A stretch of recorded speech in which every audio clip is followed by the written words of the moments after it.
The US has laws for drinking water. The main one is the Safe Drinking Water Act. It was passed many years ago to protect us. The Environmental Protection Agency, or EPA, is in charge. They set standards for what's safe to drink. They list many contaminants like lead or germs. Limits are set for these bad actors in our water. This all sounds pretty good on the surface, right? It gives us a feeling that someone is watching out. But is it the whole story? We have to ask. These standards are often called MCLs. That stands for maximum contaminant levels. Scientists are supposed to help decide these levels. They study how much of a substance is too much. The main goal is, of course, to keep all people healthy. No one should ever get sick from their own tap water, but science changes and we learn new things all the time. Sometimes these important standards are slow to catch up. New chemicals are created and used constantly. Are the rules really keeping pace with these modern threats? Your local water company does the day-to-day work. They are required to test the water regularly. They treat it to try and remove harmful things. They must follow the rules set by the EPA. You should receive a report from them each year. This is called a Consumer Confidence Report, or CCR. This report is meant to tell you what's in your water, but it only tells you about what they tested for, and it only helps if they report everything correctly. Compliance, sadly, is not always 100%. So yes, we do have rules in place. These rules are meant to be a kind of safety net, and having these rules is certainly better than no rules at all. But any net can have holes, sometimes big ones. The system of water delivery is very complex. From the original source all the way to your tap, a lot can happen. What is called safe today might not be considered safe tomorrow. New problems and new contaminants can always arise unexpectedly. We, the people, need to stay vigilant and informed. Our health and our children's health truly depends on it. Many of the water pipes under US cities are old. Some are 100 years old or even much older. These old pipes are now cracking, corroding and breaking. Think about the problem of lead pipes, a silent, hidden danger. Lead from these pipes can leach directly into your drinking water. This is incredibly bad for children's development and for everyone. Old pipes also mean many more expensive water main breaks. Clean, treated water gets lost before it even reaches your home. Broken pipes also create openings for contaminants to get in.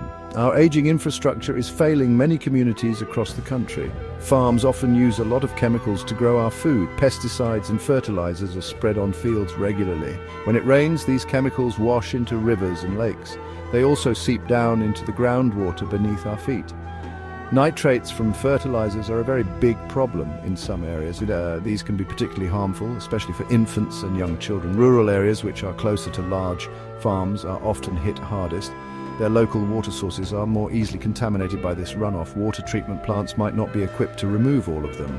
This is a serious, often overlooked cost of our modern food system. Factories and various industrial sites can release harmful waste. Sometimes this dangerous waste gets into our water supplies. We now hear a lot about chemicals called PFAS. Many people call them forever chemicals for a good reason. It's because they don't break down easily in the environment or our bodies. They come from many sources, like firefighting foam and non-stick cookware. These PFAS chemicals have been linked to serious health problems, things like cancer, thyroid disease, and immune system issues. Sadly, they are now found in the drinking water of millions of Americans, and this is a national crisis that needs urgent attention. The EPA doesn't regulate every single chemical out there. There are literally thousands upon thousands of different chemicals used. New ones are being invented and put into use all the time. It takes a very long time, often many years, to create a new regulation. So some potentially harmful substances are not even being monitored. If your water utility doesn't test for a specific chemical, they won't find it. Fixing old pipes and upgrading treatment plants costs billions of dollars. Often communities, especially smaller or poorer ones, don't have enough money. This leaves many people and their families very vulnerable. It's a massive gap in our supposed shield of protection. Let's be very clear about one important thing. US tap water is, on average, far safer than in many other nations. In some parts of the world, clean, safe water is a distant dream.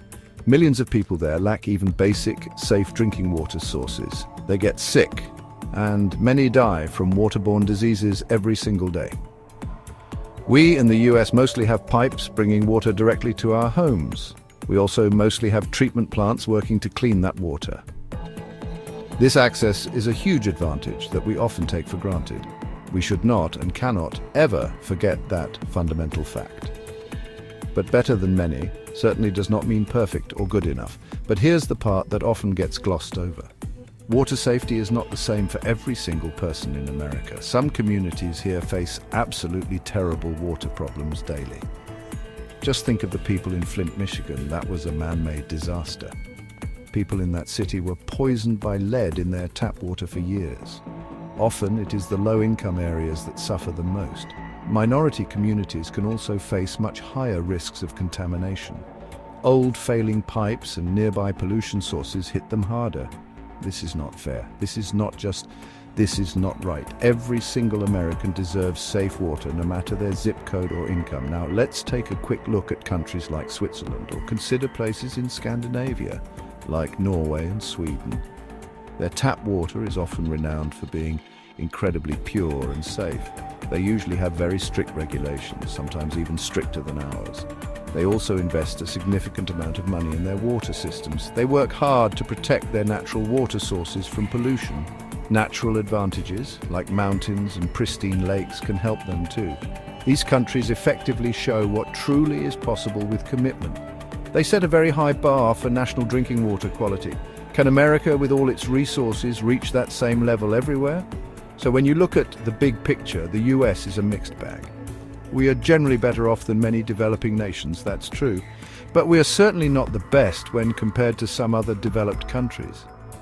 We have good, reliable water systems in many places, but we also have serious, dangerous, and unacceptable problems in others. We simply cannot afford to just pat ourselves on the back. Complacency is the biggest enemy when it comes to public health. We have the technology, the knowledge, and the money to fix these issues. What we truly need is the political will and the moral courage for every single American in every community, with no exceptions. So, what can you as an individual possibly do? Don't just blindly assume that your tap water is perfectly fine. Start by getting and carefully reading your local water quality report. Your water utility is required by law to provide this to you. If you are worried or if the report is unclear, get your water tested. You can find state-certified laboratories that will do this for a fee. You can test for specific contaminants you're concerned about, like lead or PFAS. Knowing exactly what's in your water is the critical first step. Knowledge is power. Always remember that important truth. It helps you make informed decisions for yourself and your family. Using water filters at home can help improve your water quality a lot. There are many different types of filters available on the market. Simple water filter pitchers can remove some common contaminants like chlorine.